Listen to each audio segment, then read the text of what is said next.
Early in our marriage, my wife and I often traveled to Bayview, North Carolina. We visited an aunt and uncle that we were very fond of there. My aunt was a mentor to my wife, teaching her to make biscuits and chicken pastry from scratch. My uncle operated a small general store that offered canned goods, over-the-counter remedies, dry goods, and fishing supplies. Located on the Pamlico River, Bayview is an unincorporated community of 346 souls, mostly fishermen who make their living from the river and the Pamlico Sound. Today, we gather to celebrate the birth of Christ. The readings today bring Advent's messages of hope, peace, joy, and love into focus as we listen to the prophet Isaiah, the Apostle Paul, and the telling of the Christmas story by Luke. In the general store, there was a wood stove surrounded by a number of aged chairs. When the weather was bad, or when the winter brought ice to the river and the fish moved out to sea, the store became a gathering place for idle fishermen.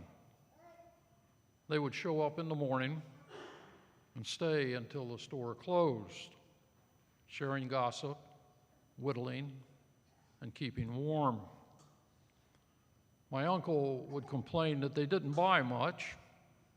They often smelled off a bit, and they cluttered up the place.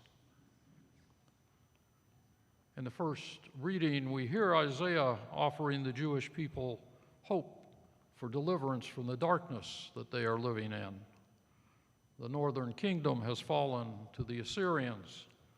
Jerusalem itself has been under siege.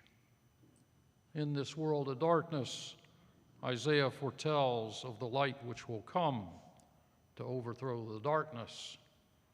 The light will be called the Prince of Peace.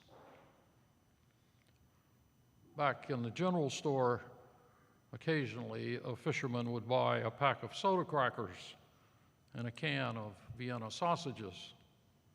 Altogether, they cost about 20 cents.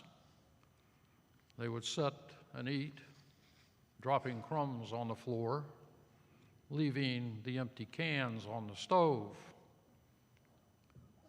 In the second reading, Paul writes to Titus.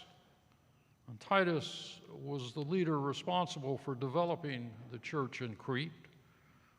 He faced the challenges of growing a devotion to Jesus while opposing the worldliness that deceives and the heresies that lead astray. Paul writes that it is the mission of the members to reject ungodly ways, to live in balance with the temporal world, serving the Christ who came to redeem us.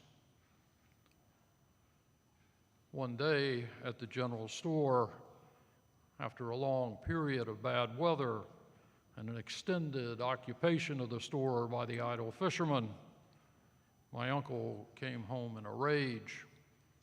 He was putting an end to it. He growled something about soda crackers and Vienna sausage. He was going to break up the chairs, throw out the stove, and bar the fishermen from loitering in the store or even on the property. In the gospel today, we hear Luke's account of the birth of Jesus. Joseph and Mary traveled to Bethlehem to register as part of the census ordered by Caesar. Away from the familiar comforts of their home, they must find shelter in a town full of strangers and limited lodging. Jesus is born in a stable used to shelter animals from the cold in that season. It is a place where under normal use, few people would visit or even be aware of. Yet, awareness comes. The angels of God announce the event to the shepherds, directing their attention to the time and the place where God is acting to bring salvation to his creation. Back in Bayview, my aunt gently imagined what would become of the store if my uncle followed through on his threats. She mused out loud how, in a small community, unfriendly actions of this kind cause people to change their behavior. Although inconvenient, people might choose to drive the 4 miles to the neighboring town of Bath for their groceries and their fishing supplies. Besides, the store was important for Bayview. Gossip and news were exchanged. Relationships were formed. The residents all saw it as a community center. My uncle thought about it, and finally he relented. The chairs and the stove would remain. So would the fishermen. We gather here today to recall the story of Christmas and to remember that Jesus was born into a world that would be hostile to his message and his mission. Guided by Mary and Joseph, he is educated in the Torah. He learns the trade of carpentry. He learns to live in the world. Still, his mission remains our salvation. He is God's mission of love. We here today who hear this message of love can reflect on the general store in Bayview. Similar to the general store run by my uncle, this church's proprietor is Jesus Christ. It's a place of peace and refuge from the world and the daily cares that we all experience.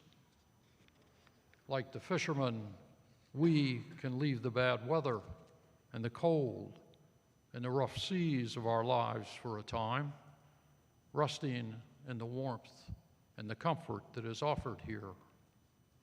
And this storekeeper offers us more than spiritual soda crackers and Vienna sausages. There are things here that feed us, nourish our souls, equipping us to fish in the world while serving the Christ who came to save us. The readings, the Christmas story, offer us the light that Isaiah describes. They invite us, as Paul writes to Titus, to reject ungodly ways, living in balance with the temporal world, serving the Christ who came to redeem us. In the person of the Christ child, hope, peace, joy, and love are here. Jesus has arrived. Merry Christmas.